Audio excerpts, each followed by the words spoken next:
Wilson, covering Colorado first.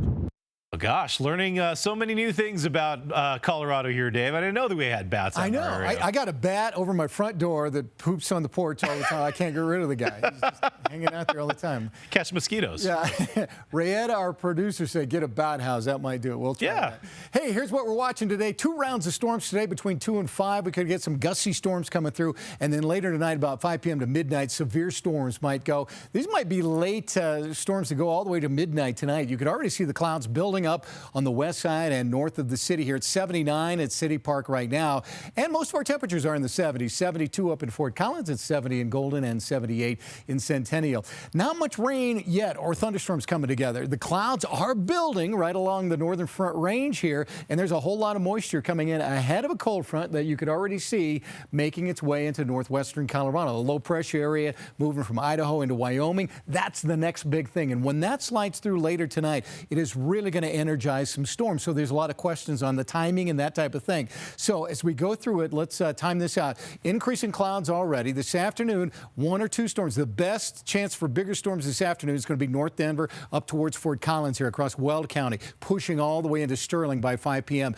It eases up somewhat around the front range in the I-25 corridor here around 5 for the afternoon rush. And then right after that, we get the cold front coming through, and we could have a surge of thunderstorms later tonight and showers all the way out into northeastern Colorado. This is the map at 10 o'clock, so we might have some more late evening rain showers like we've experienced several times already this summer before it moves out. Then tomorrow morning, you still might be holding on to some thunderstorms out there in the eastern plains. So here's the severe weather outlook. In the green shaded area, could have 1-inch diameter hail, 60-mile-per-hour winds. Fort Collins, Greeley, all the way down through Denver and Castle Rock. You get in the yellow shaded area, Greeley just outside of DIA, Fort Morgan to Lyman out here. The slight chance out there, hail could be about 1.5 inch out there and stronger than 60-mile-per-hour winds. And then this tan shaded area, that's the enhanced area, could have a couple of tornadoes pop late in the afternoon or early in the evening out in that part of the state. Also down to the southeast and the northwest, you all might have a few hailstorms up that way as well.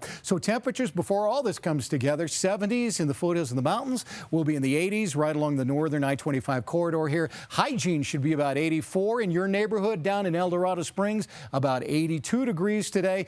Cherry Hills Village, 83. And down in Centennial, we should be about 81. Foxfield should be right around 80. Castle Rock, 84. And Franktown, right about 84 as well. In the Denver metro area, I think mid-80s out at DIA for the high temperature here. If you're in western Colorado, probably going to look at 90s out in the western side of the state and 90s down here in the southeast. Tomorrow and Thursday, we dry out. Mostly sunny both days.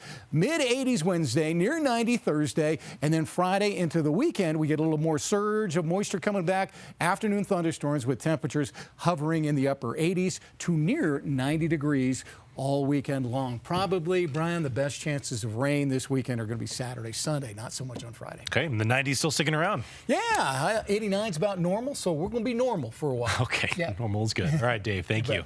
Registration is now open for Xcel Energy's Day of Service. For 13 years, the power company has hosted a day of volunteer projects all throughout Colorado. The projects include decorating bags for Project Angel Heart, to cleaning up parks, a day